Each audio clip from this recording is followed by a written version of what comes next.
are the New York Knicks. I'm back in the New York groove. Well, it's the Knicks. New York. We are the New York Knicks. New York. For this new season we're about to enter, the Knicks taking no shorts, just like winter. New York, New York. New York be about the Knicks, huh? But the best thing about New York City is K-N-I-C-K-S. Everybody say go New York, go New York, go! Hey everybody, it's the New York Knicks podcast, episode 351. And guess what? What? There's stuff to talk about. Yes! So we don't have to do insane role-playing episodes. I liked it, but apparently some people weren't on board with that. I thought it was fun. get Either way, now we're not trying to do any filler or talk about what the Knicks might do, or we have some stuff to talk about. There's some preseason games that have been played. As we're recording, the Knicks have, they got blown out by Houston. They beat the Nets, and they're currently pretty close with the Wizards at halftime. So we got stuff to talk about. Yeah, I guess we could go through all the games. And this is the first time, I'll tell you this is the first time with the Knicks roster that Phil Jackson was able to actually hand choose his own team. The first time he's ever had cap space. The first time he's able to put together the roster he wanted. And instead of having a roster full of guys that were a holdover of the past administrations. So I'm excited and see what Phil can do with the roster that he created for the first time himself. Yeah, that sounded like a lot of positivity right there. Yeah, I mean, this is the first time Phil has ever gotten the chance to put together a roster himself. Instead of having players that were left over from previous team presidents. First time he had cap space. So, all right, this is the third game, and you're not even listening to me. Can you even pay attention? Yeah, I'll start paying attention. I said this is the first time he ever had cap space. This is the first time he got to put together a roster himself. Yeah. No. Have you not been here? Phil Jackson, he was on the Shaquille O'Neal podcast and said this is the first time he's gotten a chance to handpick his roster, and this is the first time he's actually had cap space. And other seasons contain too many holdovers from the past regime. Except he picked the entire team last year with almost no holdovers from the last regime. Right. I mean, I get maybe the cap space argument, but we've had seven He new had guys. $30 million from last year. Well, yeah, but I mean, we've had 7 new guys every year, so that's Every year. He's pretty much put together a new team every year he's been here. Well, Whatever. I'm just nitpicking because I think it's funny that he's saying that. Yeah. Just because he had an entire new roster last year and had a lot of money to play with, and he'd signed free agents. He built a whole new team last year. To pretend this is the first time we got to do this is kind of weird. Yeah. I don't know, whatever. It's not a big point, and I don't really care. And I'm going to judge him based on this season.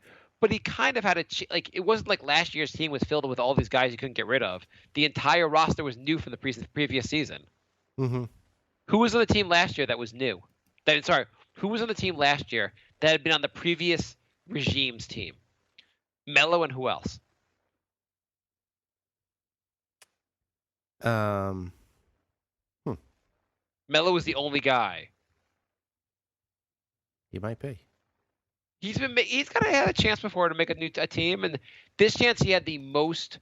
Flexibility. So, well, what it was. So they played Houston, got crushed. Played the Nets.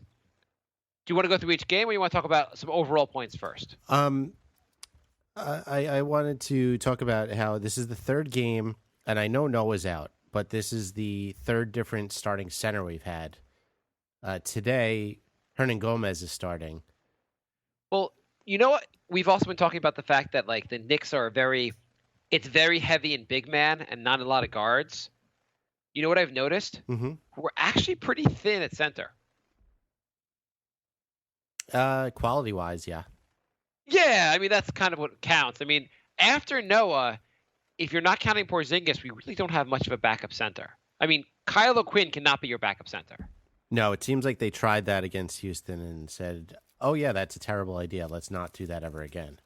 All I kept thinking during the Houston game was, oh my God, Noah's got to be healthy. Oh my Right. God, Noah's got to be healthy. Yeah. And then so the second game, they're like, all right, that didn't work. Let's try Plumlee. And Oh my God, Noah's got to be healthy. yeah. Oh my God, Noah's got to be exactly. healthy.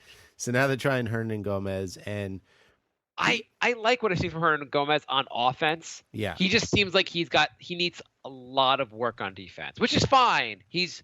A lot of the guys are young and they're going to need a lot of work, and it's fine that he needs work on defense. It's just kind of scary that we don't have a backup. I mean, Porzingis is really the backup center that can play defense. I mean, Hernan Gomez looks better than I thought he would on offense, and as bad as I thought he would be on defense. He looks pretty bad on defense, but him and Kuz both look better than I expected on offense. Mm-hmm. I think they're both pretty kind of versatile guys that can I think we're going to like what we see from both those guys. Kuz seems like he goes to the basket a lot. I'm happy so far with those pickups a lot. I'm very happy with those pickups. He hasn't played yet today, and it's already third quarter, but Takoto looked pretty good. I did not get to see it. So I watched all of game one. The second game, I only saw the Knicks in 60. I didn't get the chance to see the full game. Dakota looked pretty good. Yeah, I mean, he ended up with 5 rebounds, 3 assists, 3 steals, and a +8. Because he was on my I thought he would be like, oh, there's no chance in hell he's getting a roster spot. I still don't think he will, just because we have Justin Holiday and Sasha. Sasha's our backup point guard, by the way, right? Sasha is... or our backup point guard. I know there's nothing we could do about it, and I know Sasha's going to get a lot of minutes, so I'm just going to try and move on and not complain about that every episode. Just everyone realized, everyone was pretending like he's not going to get a lot of minutes. They were like, oh, it's okay if we resign Sasha because he's a locker room guy. He'll be good with Porzingis. He'll never get on the court for 20 minutes a game. He's going to be playing a lot. I mean, assuming we have Rose and Jennings for a lot of games, that'll minimize Sasha a little bit. But I think they're thinking Sasha's going to have a major role in this team. Yeah. And Sasha, on the positive side of Sasha, I know he started off last year horrendous on both sides of the floor. His shooting got a lot better towards the end of last year. I think he could be an adequate shooter from 3. I hope so. I'm looking for the positive of him. He makes some bet. So there was one play earlier in the game today. He traveled. The travel, you could have seen him travel from space, and he was arguing the call, and I was like, why is he arguing the call? It was the most obvious. I'm like, what the hell are you doing? His defense is atrocious. Okay, so let's start in the Houston game. Okay. Let's talk about Houston. They got blown out, right? It was a train wreck, yeah. Yeah. But what are some of the positives from that game? Porzingis. Yes. I mean, when Porzingis is shooting 75%, that's a very good thing. He was on goddamn fire. You know what? So I saw not to leave this game for a second, but I saw an article on LaMarcus Aldridge, and he was saying how it took him most of the season in San Antonio to feel comfortable. And I know San Antonio had a pretty good year. Yeah. But he said he from the start felt very uncomfortable while I was there. Not in a bad way, just fitting into the team, fitting into the offense. And that's a situation that worked out pretty well. And you had one player kind of trying to get used to everyone else. Mm-hmm. Here we have basically 15 guys that 12 of them have never played together before. Right. I think we're going to have major chemistry issues. And I think the chemistry issues are going to affect us on defense the most. Do you say that just because they defended 0 of Houston's 3-point attempts the entire game?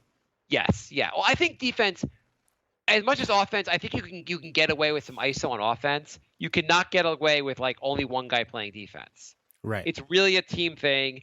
And I'm just excusing it a little bit because I feel like the defense is going to get better, but I feel like until we develop chemistry, the defense is going to we're going to struggle on defense. And having Noah back will make a big difference. But I feel like a lot of the defensive issues they had, especially against Houston, we shouldn't get too worried. Houston went off from 3, and we're kind of working on chemistry right now. So, offline, you told me you think Houston's going to be really good. Was that a joke? It was not a joke. So I am predicting right now. I'm going to go out on a limb. I'm going to say this, and I know I ripped him in New York. I'm going to say this is when D'Antoni gets respect back. I say Houston is actually pretty good this year, and people are going to say, "Oh, that's the D'Antoni we missed." I think other than Ariza, they have an entire team of non-defenders, and You don't have to play defense. I'm not saying they're going to play defense with D'Antoni. I'm just saying they're going to outscore a lot of teams. I think the James Harden thing, the point guard, is actually going to prove to be a pretty smart move. I mean, they're going to have to. I mean, with Gordon and Anderson and Harden all out there, that's a pretty bad defensive starting lineup. I think they're going to score like 130 a game. I don't think they're going to be. I don't think they're winning 60 games, but I think this team could win 50 games, and people are going to be like, "Oh, they're going to." I think D'Antoni wins some of his like. He had great teams in Phoenix, and then left, and since then he's become almost a laughingstock in the league, and right. So. You playing with your cat? Yeah, this is the. Are you grabbing the pussy like Donald Trump does? This is what happens every episode. She tries to jump on all my stuff. I would say I think Houston fans are gonna have something to look forward to with this team. You think I'm being ridiculous, right? I mean, they're gonna get some wins. They'll be a playoff team, but I think it's gonna be like a first round out, like easy out. Well, they weren't a playoff team last year, right? Didn't they just miss the playoffs? Yeah, I think they're going to be in that same boat, like 8th seed. And the year before that, they were like the 3rd seed. I think they're somewhere in like the 5 or 6 seed. I think they're going to be pretty good. I don't know exactly what seed they're going to be. And when we do our team previews, I'll put them higher than people expect. Mm-hmm. But I'm going to go on a limb and say they have a much better year than everyone thinks. All right, let's move on to Houston. Yeah, but it's not the Houston Rockets podcast, so who gives a shit about them? But I think the Harden move was smart. Any other bright spots from that game? Not really, no. I would say certain things Willie had a couple good moments. Yeah, I mean, so the defense didn't look very good. One of the things Hornacek has said, or they said that he's not working on defense. I don't know he's not working on defense, but he's not preparing the team on defense for the first couple games. He wants to see what they do. And this game also, the Houston game, he didn't prepare them on offense either. He wanted to just see what the team would do and kind of wanted to work on it from there, which I kind of understand. You want to know what you're working with before you just kind of just go like, here's a triangle, figure it out. Right. I think there was also. Have you noticed there's been not a lot of triangles so far? I have noticed that. Yeah. I think the triangle is going to be. I don't think they're going to do a lot of triangle this year. I don't think they're going to talk about the triangle that much. I think the triangle is just going to be like one of those things that like, oh, we're trying to incorporate some triangle. I don't think it's going to be a big deal this year. You think I'm wrong, or? I don't know. It might just be one of those, they let everyone do what they want for the first couple preseason games, and they're like, all right, time for triangle. I don't know. The players apparently have said they don't like using the triangle. They say it's a hard system to use. I mean, whatever. I don't know if it's hard or not. I mean, Dennis Rodman says it's not a hard system, but the players are struggled with it. It doesn't seem like it makes a lot of sense, and I think he's going to let Hornacek kind of go with things. I hope so. So one of the things I also was thinking about was when Derek Fisher joined the team, that year that they were horrible, right? Yeah. He started the season off with like 37 different lineups, right? He was doing all these rotations, and what he expected was at some point you would see who is good and who is not good and play the good players, and the rotations would work themselves out. It turned out the whole roster was a dumpster fire, and he could never work itself out. And like they were like, "What are you doing, Derek Fisher? Why are you doing all these rotations?" And he's like, "Because Quincy Acey and everyone else on this team sucks. I don't know who to play." And so my concern with this team is not they're going to suck, but that players are. What I'm hopeful is that certain guys will stand out a little more throughout preseason and early on, so we can get to normal rotations faster, and not have Jeff Hornacek spend the first 2 months of the season trying to figure out the rotations. You know who looks like he is trying not to get into the rotation? Lance Thomas. He looks so bad. He looked bad in the Houston game. He looked better the other night, though, in the next game. Today he's a train wreck as well. Oh, is he? Yeah, he's 0 for 5, a minus 11. You need him to be good, though. He's one of those guys. He's got to shoot better, but you need him to be good. I think we're going to be in trouble if he's not good. He's one of our best bench pieces. Oh God! I mean, make the argument he's not. After Jennings, who's better than Thomas? You're done.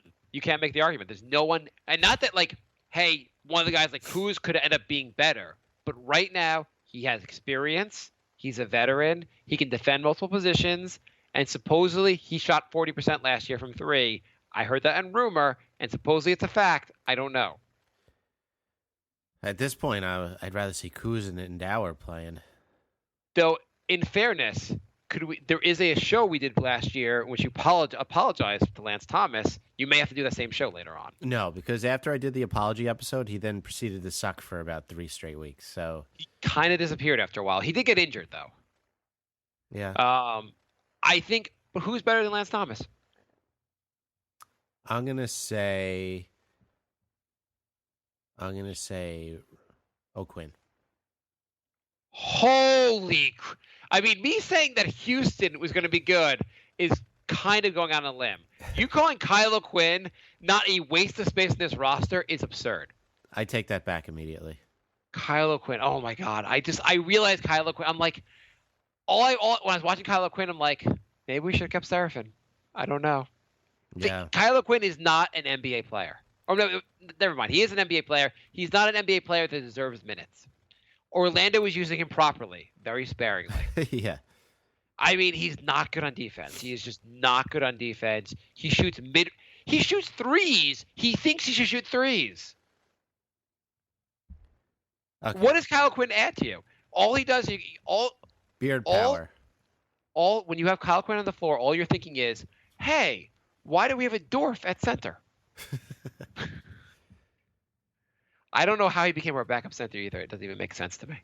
Well, I think Willie's quickly taking his spot. I'm also worried. The roster. Okay, the Houston games. Anything else? Here's the other thing I wanted to point out, and I don't know how much better it's been in the net game, or I guess it was a little bit better. I think the Knicks should focus more of the offense on KP. They should try to run things more through him. Well, he's taken the most shots on the team. Okay. So maybe they are moving toward that. Yeah, I just want to see more. What I was missing from game one was that they didn't do enough to set him up. Like he hit those threes, which was great, but I want to see a little more pick and roll with him, getting him easier looks. See, here's the thing: if you make Porzingis more of a threat, then it opens up Carmelo more, and he doesn't have to do his iso Melo thing. Oh, you know where we're going. I mean, Yes. I also think this will help when you have Noah and Rose back. Yes. Because yes. then you have Jennings on the bench, and you have like at least a legit 6, and hopefully Willie and somebody from the bench will emerge, and that'll give us like 8, which is an actual team. Yeah. I mean, it's been 3 games. We get to have our starting 5. Not concerned. I assume Rose won't miss too many regular season games for this trial. So I'm assuming that like it's just. Though the thing is, again about chemistry, I kind of want Rose and Noah here playing, and I don't want Noah to get injured anymore. But you kind of want them playing together to start developing chemistry before the season starts. Yeah, this is already half of preseason, and we have yet to see the starting lineup. Do you think there should be more preseason games? No. I kind of wouldn't mind.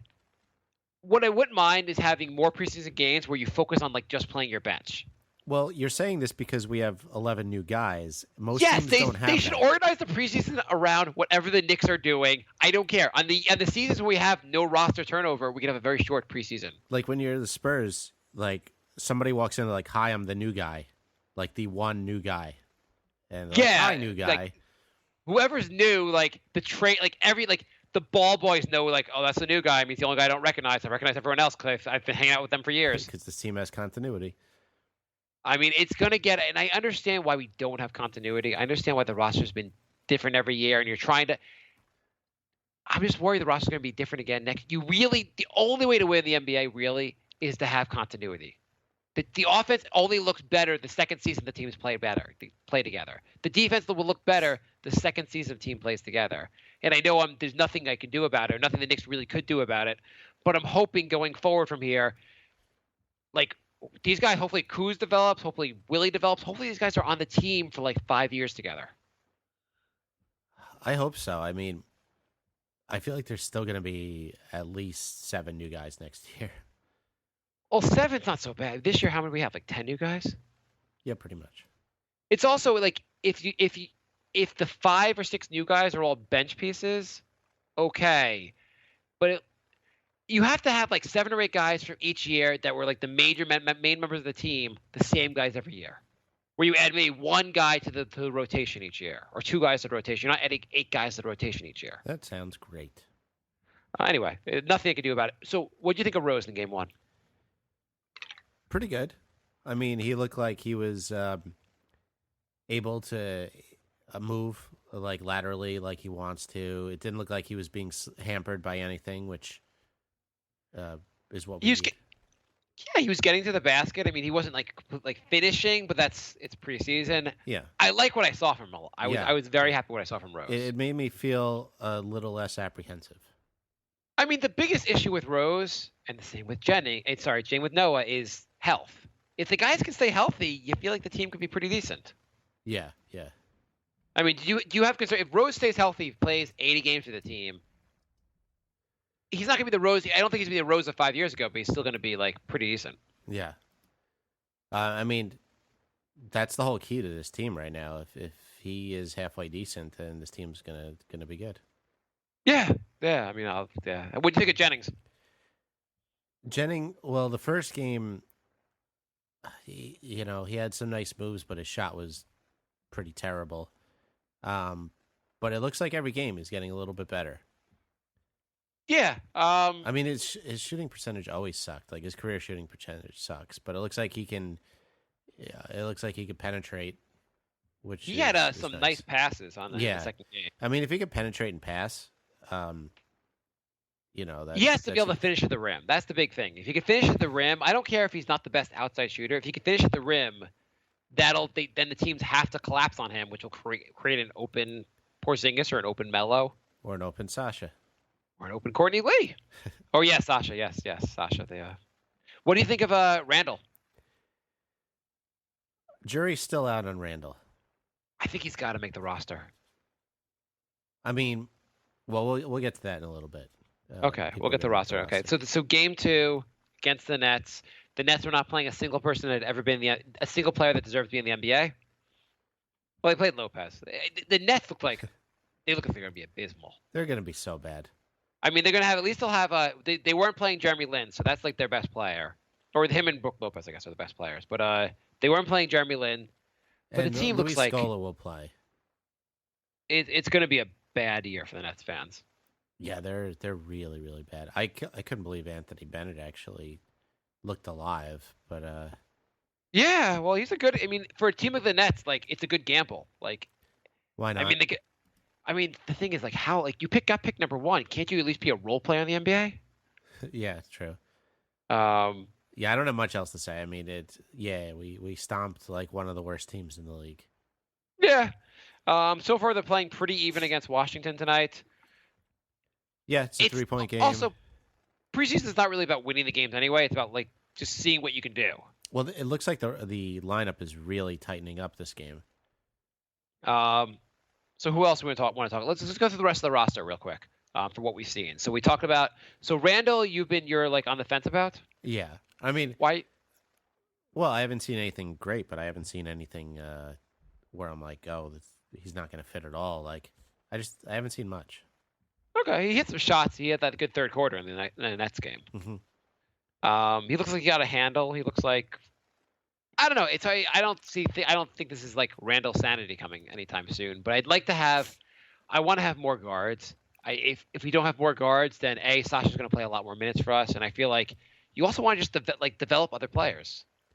He looks like a guy that could develop to be being pretty decent. Yeah, we definitely need at least one more guard, so it might as well be him. What do you think of Justin Holiday? Not looking good. You don't think so? I mean, he had a putback dunk today. That was pretty solid. He can play some defense, but I have not been overly impressed with him so far. No. You kind of need Justin Holiday to be pretty good. We need some other guard to be good. Yeah. What do you think of Kuz?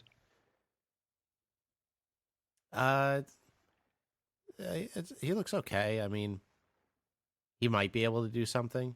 He's had very limited minutes so far. So That's the thing. If you had more preseason games, you wouldn't have to have limited minutes. You could have like a preseason game. So in baseball in preseason, talk about your favorite sport. yeah, They sometimes will have preseason games. Will have Team A and Team B, and they'll have like multiple. You could have Knicks A and Knicks B playing different teams, and having on the same night have a whole roster of Knicks players playing the Clippers and a whole roster of Knicks players playing the Wizards, and that way, a guy like Ron Baker can play a full game and we can have a clue what he can do. well, I mean, I just thought the first 2 games should have been all the bench players, kind of like weeding out the roster because we got to cut 3 guys. Don't you want to do it the opposite way though? Wouldn't you want like get the starters, get their minutes in, make sure they're ready, and then go to the bench guys going forward? No, because then you start off with the bench guys, and then you slowly incorporate the starters to get their minutes up, and then by the last preseason game, they're playing the minute. You know, it's a lineup that looks like what the regular season lineup will look like. Yeah, okay, I can see what you're. I guess the first half of games maybe put your starters in, but the second half should just be Garbage the bench time. guys. Yeah, I don't.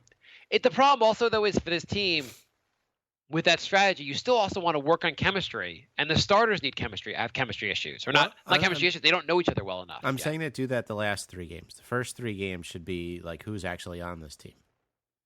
Yeah. Because you don't want the game before the regular season to start, and you're still like 4 guys that might make the team, and you want to. Well, let's do this right now. Who's going to make the team? So who are the guys you're going to cut? So they have 18 guys, right? Yeah, that was a Facebook question. Yeah. We'll talk about it again on Facebook. We'll pretend we didn't talk about it when we get to Facebook. There are 3 guys you got to cut. Who are the guys getting cut? I'm thinking Takoto definitely gets cut, but I haven't really watched him. I think he gets cut. I think Plumlee gets cut. So Plumlee's the one guy that worries me. Is that I'm worried Phil will put him on the roster for no good reason. Like we need more bigs, but Plumlee has no role in this team.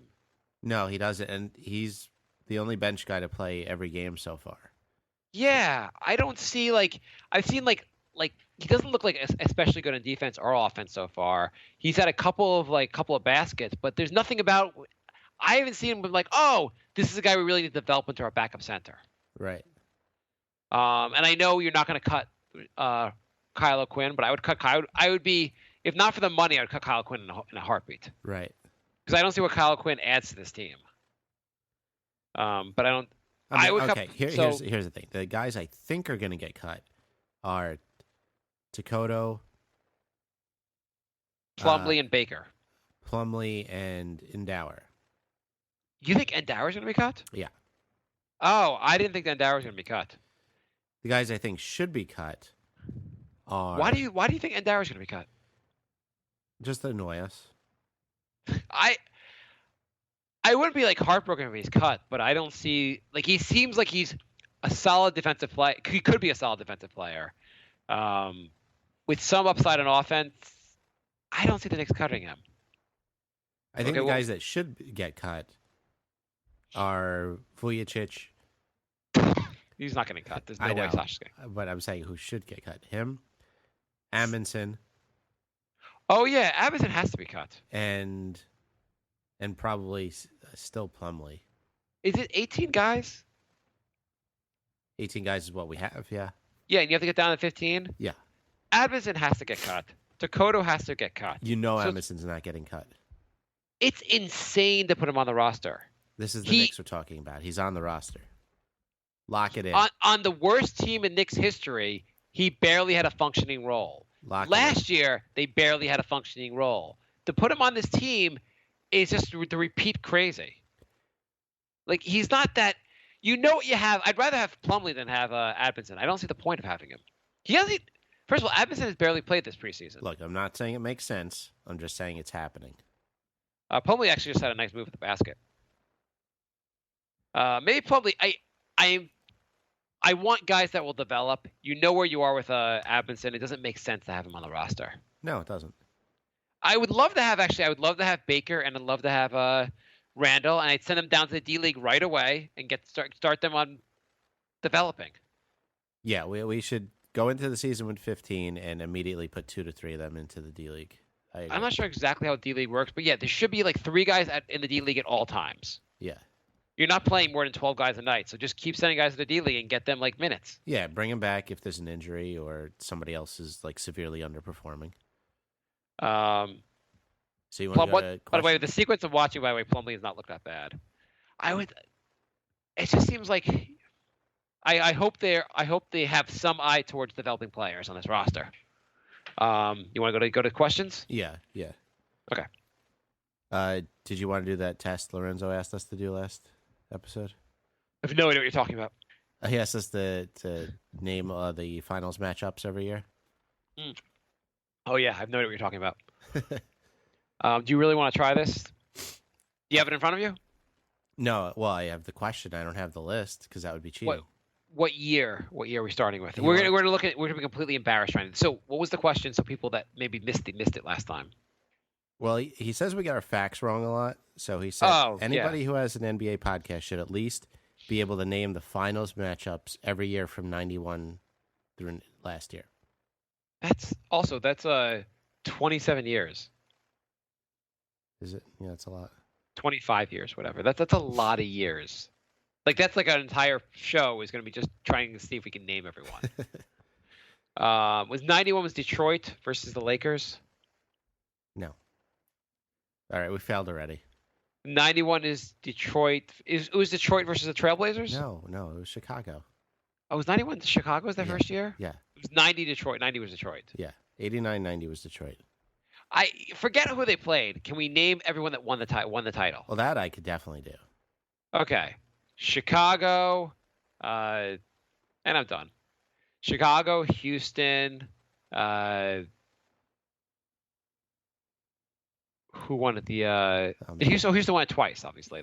Chicago, Houston. You failed already. What did you say? You failed already.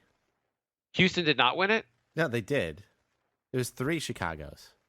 Oh no, I was just naming everyone that won. I know. Okay. I knew it was Chicago 3 years. I was just thinking 3 years to Chicago, then 2 years to Houston, then 3 years to Chicago. Yeah. Then San Antonio. Yeah. Then Houston. No. You're definitely worried. I'm not looking. I just know this. Yeah. I can't remember. I have 2 kids. I can't remember shit anymore. Okay, so I used to be able to go back and do these things, and now I just try to remember like my basic things, like putting on my pants in the morning. Okay, so yeah, we're fools. There you go. You happy? You embarrassed us. I can go starting this year, going backwards would be easier. Really? This past season, the Cavs won. The year before that, the Golden State won. The year before that, the Spurs won. The year before that, Miami. The year before that, Dallas. This is also the most boring thing ever possible. I can go through. It was then the year before that, Cleveland lost to San Antonio. Then the year before that, it had to be the Lakers. I'm not even using the right years. You had it until that last part. Didn't the Lakers do 3 in a row? No. They did. They made it 3 in a row. 2 in a row. They made What? it 3. They made it 3 in a row, but they lost to the Celtics once. Oh yeah, the Celtics. Yeah, I forgot about that. Okay, so we failed. Okay, whatever. And also, we should just start our show by just saying New York Knicks podcast with no actual Knicks knowledge. we're like fruit juice. 99% no fruit. Okay, let's do some questions. Okay. Peter just said he didn't like the last episode. The last 2. I hope that doesn't continue. Lorenzo writes, I have to respectfully ask the question, what the F was that last episode? It was the off season. We were doing the off season stuff, okay? Okay. It's a big rant. We'll just we'll leave it at that. What did he say? He said people are being optimistic and we should be talking about upcoming season and blah blah blah, and we're doing our tomfoolery and Anyway, Lorenzo writes, starting for the Knicks tonight, tomfoolery. When is a good time to Baker's looking good, by the way, right there. He's got smacked on a foul, but I gotta have Baker and Randall on this team. I want to have guys that are young that we're gonna get excited about. Beyond the and guys that could like Randall and Baker could learn from Brandon Jennings and Derrick Rose. It's you have perfect mentors on the roster. Right. Hey guys, when is a good time to tell your wife the NBA season is starting soon? The day before the season starts, or now, so she has some warning? This is considering A, we live in Australia where it isn't well publicized, and B, she hates it. I went to the Mets wild card game last Wednesday night. I was past Mets lost. They're out of the playoffs. I told my son in the morning, who's 5 years old, the Mets lost. They're done now. And he said, "Daddy, who do we root for now?" And I was like, "Well, we root for the Knicks. We root for the Knicks. The Jet season's over too." And then so I'm trying to get him excited about the Knicks.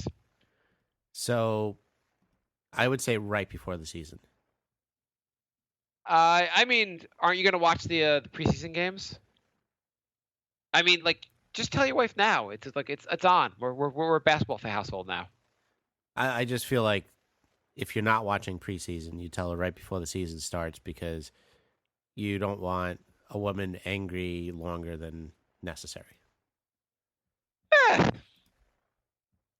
Yeah, it doesn't really matter. Yeah, get her angry, whatever. Okay, that's it for emails. nyknickspodcast@gmail.com. We are nyknickspodcast on Twitter. Yeah, are you sick or something? Yeah, why? Oh, okay, just say you sound sick. Okay, thank you. Okay, yeah, I just want to let you know. You sound pretty low like today. Like it was like, oh, I have to do the podcast while watching Rose rape that woman. No, I am very sick. I'm trying to. I can only cover the team while crying at the thought of rooting for a potential rapist. DigiGeek writes, Do you think teams are? Do you think people are focusing? So I know a lot of people are talking about like the Knicks writers have to talk about what happened, what's going on with Rose. Do you think? Do you think the writers, everyone covering the Knicks, should just separate it out and go, I'm not really going to talk about what's going on with the rape trial because I'm a sports writer and I don't really know much about covering this. Yeah. I feel like that would be a nice thing. They just say, like, listen, we don't know what's going on with it. It's separate. It's not like it's O.J. Simpson where, like, there's there's no criminal trial going on right now. So I feel like people should, like... Yeah, chill out. Once decision's made, then you talk about what happened. I don't know. I just see, like, every time I look at Knicks things now, they talk about what's going on with Derrick Rose. And I'm like, I don't know what happened with him. And maybe either way you could say what happened there. You're like, oh, he was kind of an asshole. Well, he was either a criminal asshole or just an asshole. Okay, moving on. DigiGeek writes, Plumlee's going to make the team, right?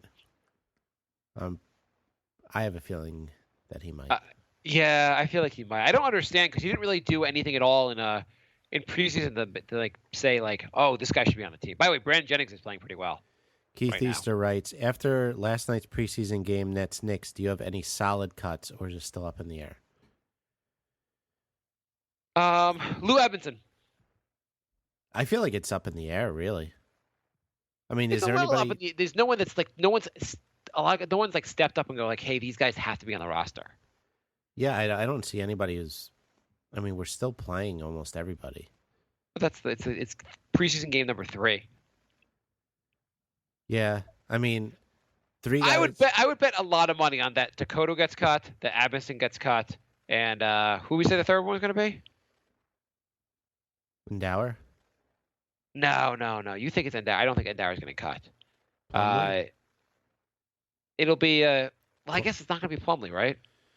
I don't know. Right now, Amundsen, Kuz, and Takoto have not played yet. Kuz is not getting cut. That would be like Kuz getting cut would be kind of weird. No, he's not. He's not getting cut. It is weird that he hasn't played in its fourth quarter, but he's not getting cut. Maybe he's going to play all fourth quarter. I don't know. It's also these guys. It's hard to play them all together because a lot of them play the same position. You can't have Endower, Kuz, and Lance Thomas out there together. The 4-year-old writes, "Are you guys going to ignore Brink again?" Yes, we're done with Brink. We'll see you Brink in summer 2017. For those of you who don't know, we have a comedy podcast called The Brink of Sanity, and we are recording that tomorrow. You can find that on iTunes as well. Yes. We will still be doing Brink, but probably not quite as often. Is that fair to say? I mean, well, I don't know. We'll see. We'll see what happens. We're definitely not going to go like months without recording like we've done in the past. I figure probably like we're gonna do it every other week, maybe. I would That's say the least amount we'll do it is every other week. That's pretty good. That seems pretty reasonable. Yeah.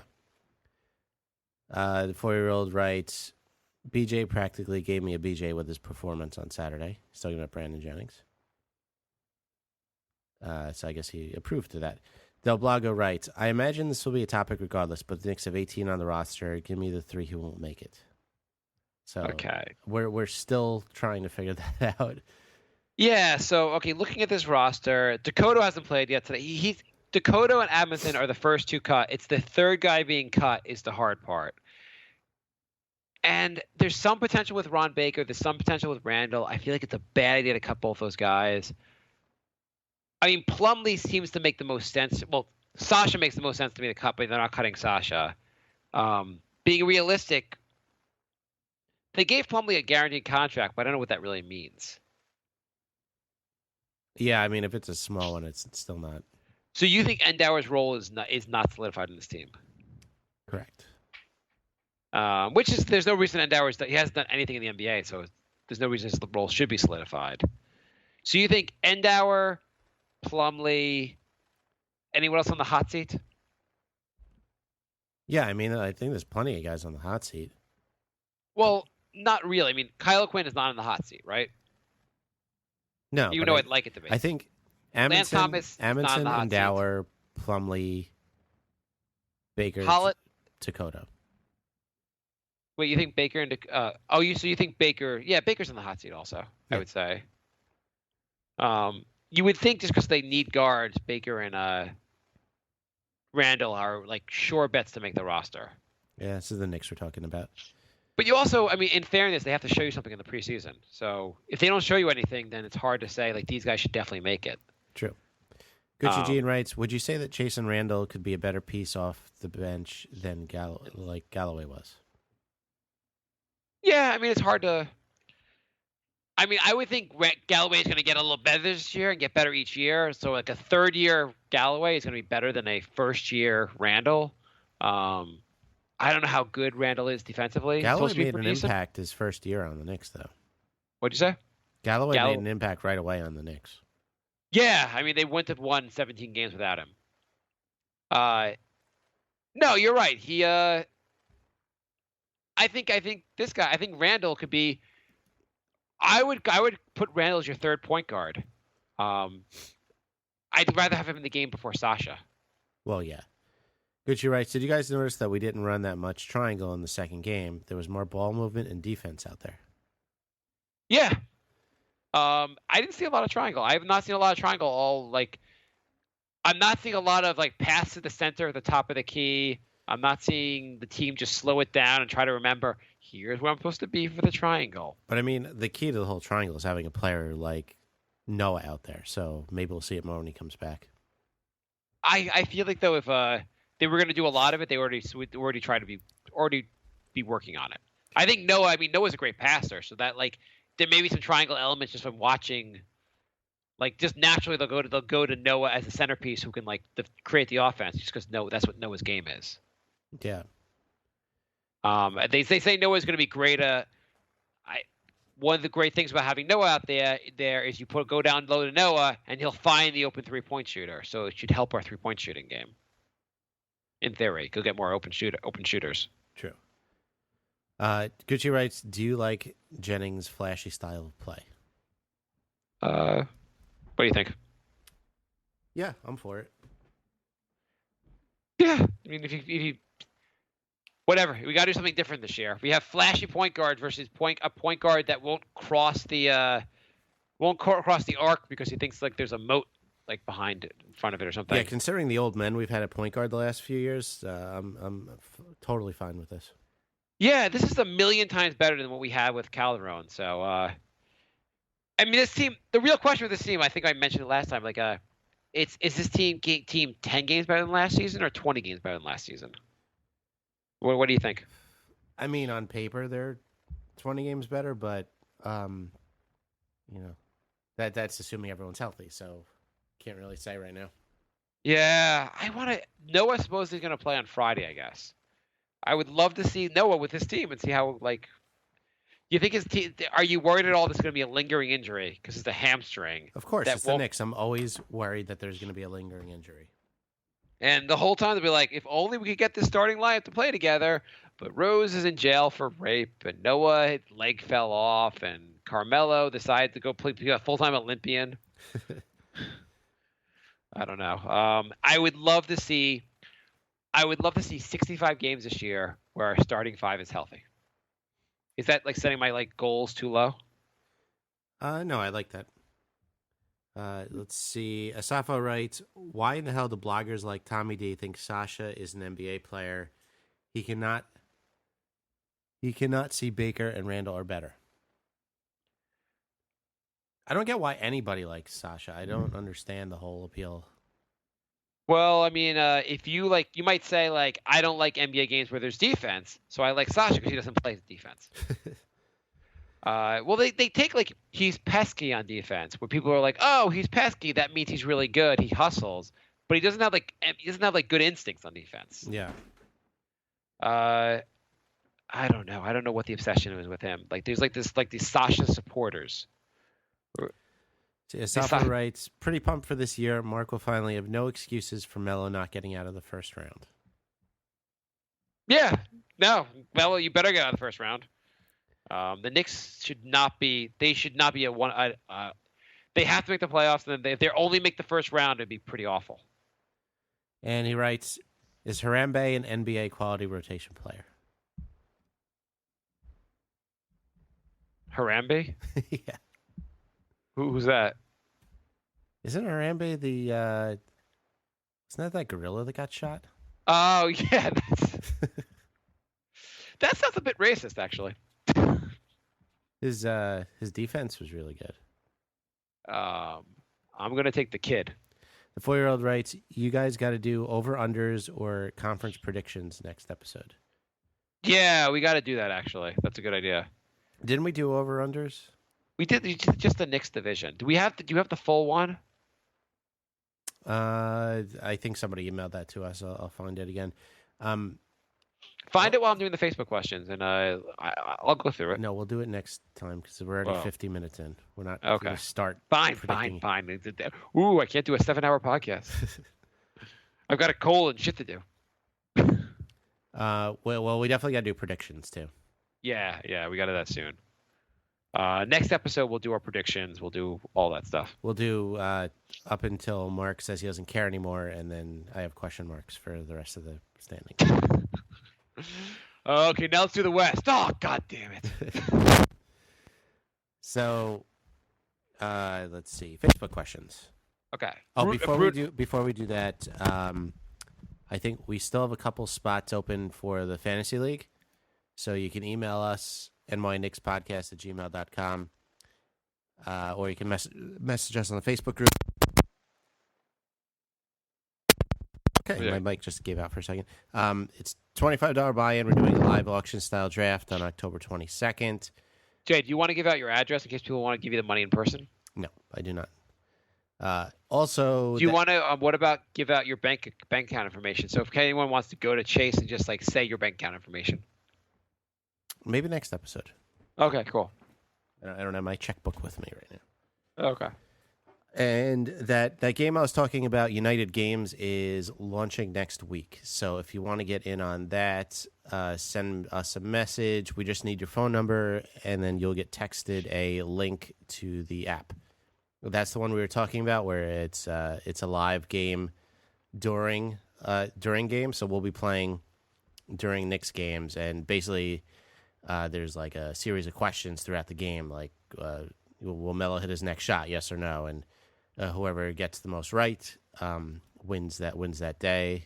And which Jays love. Yes. So we're going to have a league, and we're going to play that during every game. So I think it'll be a lot of fun. So, just send your phone number, and we'll send you an invite to the game. Yeah, sounds like a good idea. And we also have New York Knicks podcast T-shirts on the website, thenewyorknickspodcast.com. I thought you got rid of all those. No. You're still selling them? Yeah. How many do you have to go? I don't know, like 15? Holy crap. So those are Okay. on thenewyorknickspodcast.com. There's a link for the shirts. And is there anything else? Email us at nyknickspodcast@gmail.com. And you can leave a voicemail. Either call The Brink of Sanity on Skype, or you can call 631-676-1181. Oh, and 062-428. Tell me if I'm getting your social right. Bruno writes, do you guys think we should make Porzingis our focus point on the offense? Everybody talks about Melo from the Olympics, and in the USA team, he's a catch-and-shoot weapon. If we play through Porzingis, Melo can play more off the ball and catch and shoot instead of going ISO all the time in the post with his famous jab steps like we saw against Houston. I love that idea, Bruno. I hope Bruno is secretly Jeff Hornacek.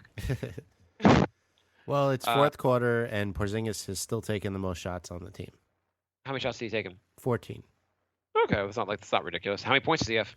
15. Okay, that's okay. Yeah. I mean, the game's tied. The Knicks are playing well. Washington's a pretty good team, so. Mm-hmm.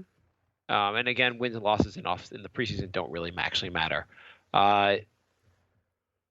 Any other comments about Porzingis playing?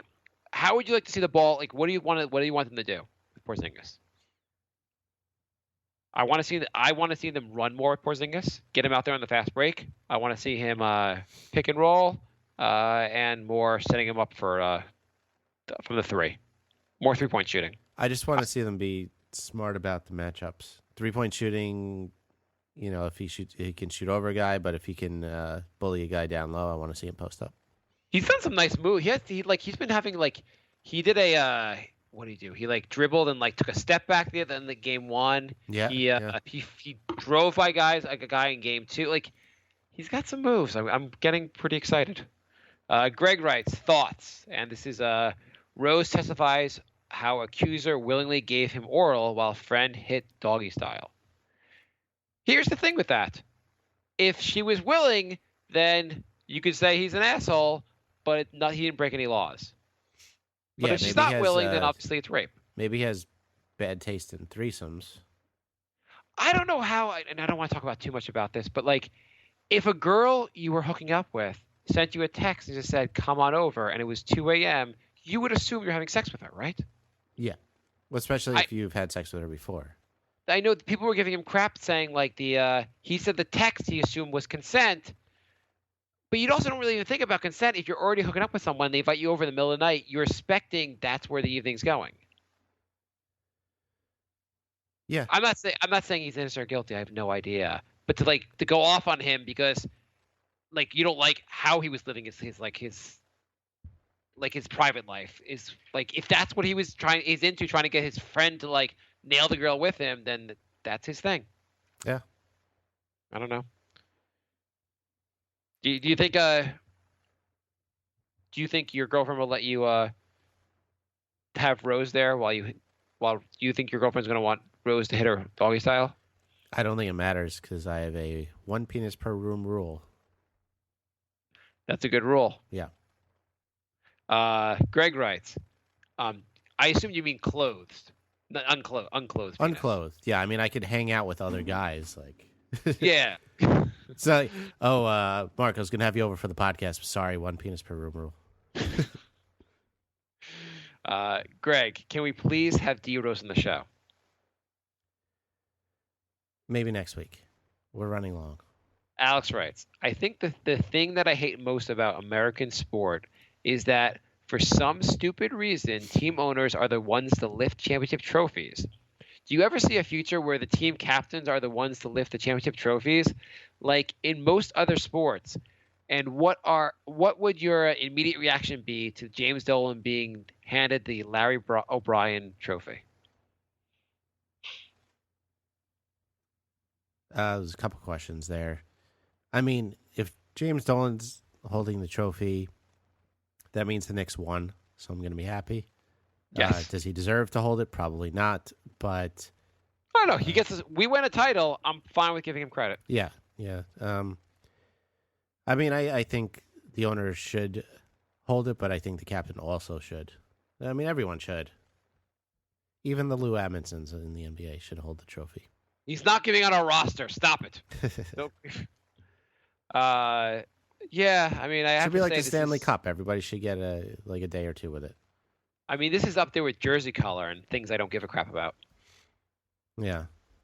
Do you think my idea was, and I think I mentioned this once on the podcast before, should instead of having NBA courts with exact dimensions, why not have every team like have a court with different dimensions, like the way baseball fields have different dimensions? No, I don't like that. You don't like that? Not at all. We're going to San Antonio. San Antonio, you know they have the 200-foot court. No, I don't like that because like a lot of We're playing the Rockets. And the Rockets court is round. a lot of basketball is like so much muscle memory, and like, I don't know, just throw the game all out of whack. I feel like it would be kind of cool to see like teams play on like different shaped courts. But again, I don't think that's going to happen anytime soon. So, Yeah. Q writes, we currently have 18 players on the roster, so obviously 3 of them will be cut when the season begins. Based on the summer league and preseason games so far, what are your opinions on the remaining roster spot? Are starters guaranteed to take 5 spot, and Willie and Kuz at KOQ, Lance, Jennings take the other 5, so that leaves 5 more roster spots. With Holiday, we've done this already, a couple times already. It's halfway through the fourth quarter. Dakota, Amundsen, and Kuz still have not played. I'm not saying those are going to be the 3. I'm just saying that's something to keep an eye on.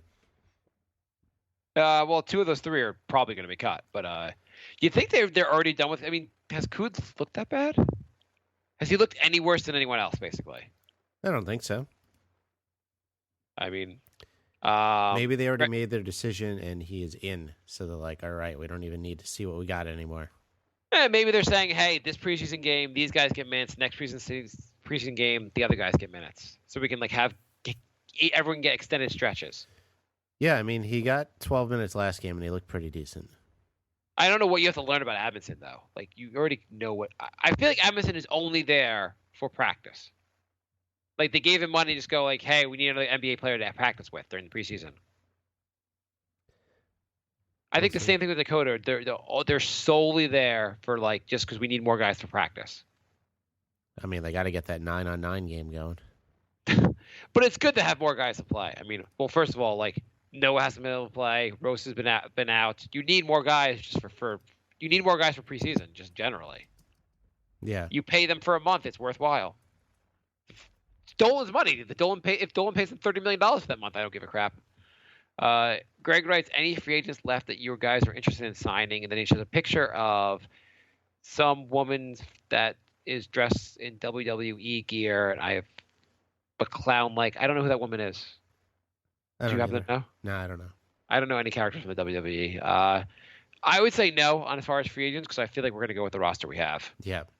I do hope that if we do have a free roster spot, we use it to like sign guys to 10-day contracts when that time comes. But I don't see that happening anytime soon. I don't see us having an open roster spot anytime soon. I mean, we have guys that are easily disposable if somebody should become available. Yeah, I mean, well, not really, because it's hard. I feel like this team, until the guys really differentiate themselves, it's going to be hard to like cut guys. You can't really cut Randall or Baker until you know which guy's at least better than the other guy.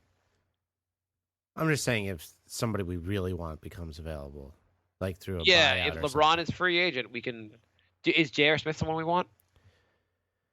No, that is not somebody we want. Greg writes, weird, but I kind of want this to happen just to piss off LeBron.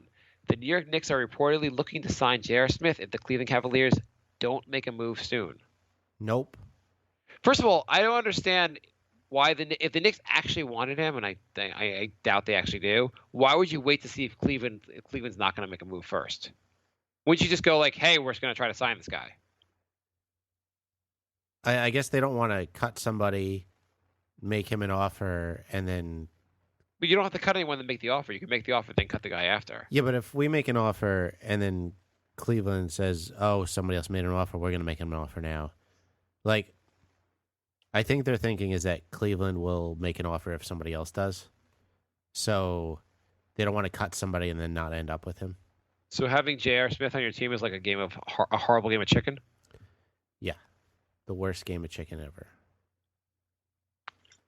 I'm also baffled that Cleveland hasn't re-signed him yet. I mean, they won the title last year with J.R. Smith. Don't you re-sign J.R. Smith? That just shows what kind of guy he is. He was in your starting five. Like, he should be signed already. It's baffling they haven't signed him yet. I feel like you win the title, you come back with the exact same team, even if J.R. Smith's one of your starting five. I always thought that too. I always found it weird when teams make all these different moves after they win. It's like, you just keep playing. We'll play the same guys until you guys can beat us. Hey, Dallas, you just won the title. You want to let your center go, Tyson Chandler? Good idea. How about 4 out of your top 6 guys? I just not understand that. I don't understand that at all. Didn't they get rid of like everybody after they won? Not everyone. They got rid of a bunch of the guys. The most significant guy they got rid of, though, was Tyson Chandler by far. But didn't they get rid of like Kidd and Marion and maybe Marion stayed another year? But no, Kidd might have been. No, was Kidd on the team? Was Kidd there the first year that Chandler was on the Knicks? I think he was there the second year. He was there the second year, yeah. Yeah, so he was on Dallas another year. I think Chandler was the big guy everyone was talking about. Like, why didn't they re-sign Chandler? And I think they thought they were going to get Dwight Howard, so they let Chandler go, and then they just totally screwed up.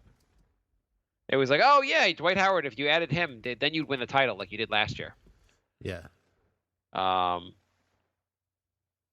Anything else you want to add? What did we learn today, Jay? We learned that we have no idea what the final roster is. Who is going to make out the last few spots on the final roster? So who that on the bubble would piss you off the most? Like, what player the most would piss you off if he's cut? I would say not on the bubble guys, not guys like you can't say it would piss me off if they cut Derrick Rose. Right. Like I would say probably Randall because he's a point guard, a backup point guard that we need. And he's getting a lot of minutes in preseason. So if we cut him, I feel like, why'd you waste all those minutes? He also hasn't looked bad. He looks like he can play some defense. He looks like he has some talent. Right. I would agree with that. I feel like I like Baker too. I wouldn't be as pissed if they cut Baker. I don't see who else would even really piss me off. I would think it'd be weird if they cut Kuz. I have to say I would not be very happy with that either because I like what I've seen from Kuz so far. I mean, I like Endower's energy. I feel like there's a guy like that every year that we like more than we should just because of his energy. So he would probably fall into that category. It'd be annoying if he got cut, but the thing with Endower, he seems like I don't know what role does he fill? Energy guy off the bench. I guess, but energy guys off the bench are usually the guys that can score. Is he a lockdown defender? I don't know. I have not seen enough of him. I've not seen enough of him either. I don't think he's like that good of a shooter. He looks decent. I mean, I would give him a roster spot, but I'm not gonna like lose my mind if he's cut. Right. And the guy I feel like is gonna make me the angriest. Who's gonna make you the angriest if he's on the roster? Sasha. Well, Sasha's gonna be on the roster, so Sasha's gonna play at minimum 15 minutes a game. I would say Admonson is going to piss me off the most if he's on the roster. And I know it doesn't. It sounds like it shouldn't matter, but whoever's on the roster is going to play a lot. I agree, which it's annoying because like I was a big Admonson fan until like a year ago. So how old is he? He's like 32 years old. Where are you going with this? Like having him on the roster? Right. That's the thing. It's at this point. It's been 2 years. You haven't been able to find like a really solid role for him yet. Yeah, I mean, at this point, even though I like him, he's 33, by the way, and he'll be 34 in December. Yeah, that's pretty old to like be like, oh, here's another guy we're going to build with. Right. I mean, at this point, I'd rather, even if the younger guy's worse, I'd rather see a younger guy get run. Yeah, I mean, like Plumlee, you feel like he could develop to be as good or better than Amundsen. Amundsen, he's what he is. Well, He's Amundsen not, will just take minutes away from Kuz or Endower. So I mean, at best case, Amundsen just sits on the bench and doesn't play until guys get injured. right. But that's also kind of a waste. Like, you're not going to be like, oh, Amundsen needs to improve. Let's send him to the D League. Yeah. I don't see the point. So of what you've seen so far, Yeah. which guy on the bench? I feel like the bench obviously the bigger questions. Which of the guys that don't have NBA experience at the bench do you expect the most from? Like who's gonna be the first to emerge as a rotation player? This is all guys that have no NBA experience on the bench, Right. which is most of the bench. Yeah. I'm gonna say Randall. Yeah, I could see that. No. I- Nope. I'm gonna say Baker. Well, I was gonna say, why do you switch to Baker? Because I feel like it's gonna be like Randall. I think is the obvious choice, and I feel like with the Knicks, it's always like a surprise. So Well, I feel like he wasn't I feel like Billy is the obvious choice. Hernan Gomez. maybe I feel like Hernan Gomez is gonna get like how many minutes did he play tonight? You have it in front of you? 18. Yeah, I feel like Hernan Gomez is good. Like I think they're thin at center. They're gonna want him to like have a role in this team. He's really got to improve his defense, and he has 5 turnovers tonight. That's pretty awful, actually. I would have thought up to tonight the fact they haven't played Kuz. I thought Kuz could make a lot of sense because he could fill the the Derek Williams role, Right. the spark plug off the bench. Because I feel like of these guys, who could be the best offensive spark plug or whatever the term is? I feel like Kuz had the potential. I don't know who else is going to be the best. Like, who else of these bench guys could be like the offensive whatever? Yeah, I mean, I think it's got to be Baker, Randall, or Kuz, I would think. Yeah, I mean that's kind of and then the guys that have NBA experience, you really want a lot of Kyle Quinn out there? No, we were so high on him last year too. I like don't even want him to play at all at this point. Yeah, I don't know. It's one of those guys though. He has that story of like I couldn't find rotation minutes on a team. I got some minutes and I looked pretty good in my minutes. Right. But there was probably a reason he was never getting minutes in Orlando. I mean, I think he has to play a consistent 15 or like not at all. You can't put him in like 10 minutes a game and expect him to be effective. No, but okay, dude, let's do some over-unders. Look, we'll end the show real fast. But over-unders with the roster, minutes played. Melo, 35 minutes, over-under. Over. Okay. Always over for Melo. No matter what you say. If you said 47, I'd say over. It's always over. I'm gonna say, yeah, it's a hard one. I guess I say over. Noah, 32. Under. I would say over. I think when he plays, they're gonna give him big minutes.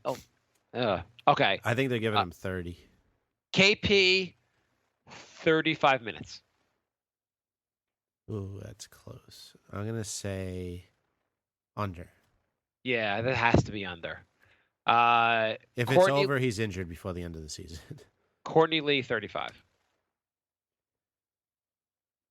Well, 33. I think 35 is a high. 33. Over. Because I feel like he's going to come in around 35 minutes a game. Yeah. Derrick Rose. Did I do Rose already? I didn't do Rose. Derrick Rose, 32 minutes a game. Over. By the way, Plumlee's not looking so bad. I'm going to say under with Derrick Rose. I say he's going to come in more like 29, 30 minutes a game. Jennings.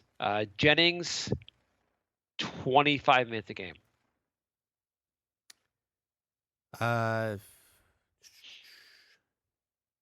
Under. Yeah, I think that has to be under. Kylo Quinn, 15 minutes a game. Hopefully under. I have to say under. Sasha, 15 minutes a game. Over. I think that might be a push. Yeah. Who am I missing? Holiday. 15 minutes a game. Way under. Yeah, definitely. The rest of the guys, it's almost pointless to do. Oh, Lance Thomas, 15 minutes a game. Over. And we're not going to be happy about it. Yeah, we'll see. We'll see. I don't think he's going to be as bad as you think. I think he looked good for a while last year. Well, today... Yes, today he did not look good. I understand the Knicks that. are up by a point. He is a minus 19, and he is 2 for 11. Who's the biggest plus? You want to guess? It's a tie. Plus KP. KP is one of them, but plus 12. And the other one being Courtney Lee. Brandon Jennings. Oh, interesting. How's Lee done? Yeah. He's a plus 5, 1 for 4, 3 rebounds, 3 assists, 2 steals. I bet Mason Plumlee is it Mason or is it what's the first name? Miles? No. Miles. Madison? There's so many Plumlees. No, God damn it. Our Plumlee. I say he's a plus in the game. Our Plumlee is Marshall Plumlee. Marshall Plumlee. Why are they all M Plumlees? What kind of dumb family is that? To make it even more confusing. Is he a plus in the game? He is a plus. Plus 5. Yeah. Is that no, it's Baker. Because I had the game on here, but I don't have the stats in front of me. Okay, what did we learn today, Jay? We learned... In transition, Plumlee just had a nice play. They're Plumlee's making a case for himself. You know what? I have to say, Plumlee's making a very strong case for himself tonight. I'm starting to think Plumlee's definitely going to be on the roster. What are his numbers on the game? He's 3 for 4, 6 points, 5 boards, 2 assists. He is making a case. Baker's making a case for himself as well, though he just blew that layup. I mean, it might not be a bad idea. It's like insurance for Noah. Yeah, well, the question is, like, who's the better back? Like, because Kyle Quinn's not really a backup center, and Plumlee might be better on defense than Hernan Gomez. If Plumlee looks good, then O'Quinn might be trade bait for the. Well, what do you get from me? He's only making $4 million a year, though. Yeah, well, the thing is, all you want to get is an empty roster spot for him. True. I don't think. Well, your goal for the ultimate trade for Kyle Quinn is getting a second round pick for him. You're not going to get a first round, obviously, for him. If you can get a second round pick for him, then you'd be happy. True. You want the roster spot. No one's going to give you anything. What did we learn today? You want to end the show? I know that. I do. So join the United Games. I think it's going to be a lot of fun. Just send us your phone number. If you want a spot in the fantasy league, send us an email. And myknickspodcast@gmail.com for both of those. We will be back soon. I don't know when. Why not just Sunday? Well, it depends if I get surgery or not. Oh, yeah. So Jay is having his... you're having your testicles removed?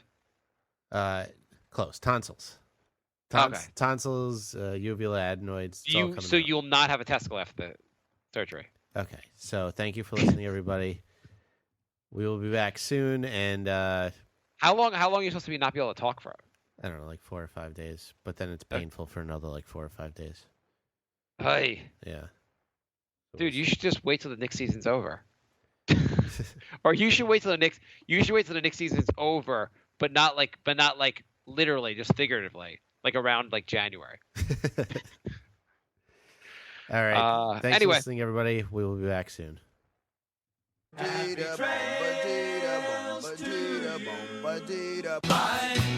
love. Goodbye, everybody. Goodbye. It's all over. Goodbye. It's time to go. This is the end. Say goodbye. You better go away. I'm gonna leave you. It's the end. Goodbye. Goodbye. Just leave me alone. Feels so good to say goodbye. I'm sick and tired and I'm saying goodbye. Goodbye, girl. Goodbye, goodbye, goodbye. Everybody. Napa know how. The Napa guy knows more isn't always better, unless we're talking about full-size vans. These beasts do more than get you from A to B. They have so much space a man can live in it. With shag carpeting, waterbed, and a sweet lava lamp, these mobile abodes have all the comforts of home. With quality parts and plenty of Napa know-how, you can keep the original tiny house running longer, stronger. That's Napa know-how. Napa know-how. Cabela's is coming to Northern Virginia with a spectacular new store in Gainesville. Find everything you need for hunting, fishing, camping, and shooting sports, plus much more. Join us for our grand opening celebration Thursday, March 9th at 10 a.m. Be one of the first 500 in line and receive a Cabela's gift card worth up to $500. Plus, a chance to win one of 3 Remington firearms. See store for details. Don't miss Cabela's grand opening in Gainesville, located off I-66 and Highway 29 near Virginia Gateway.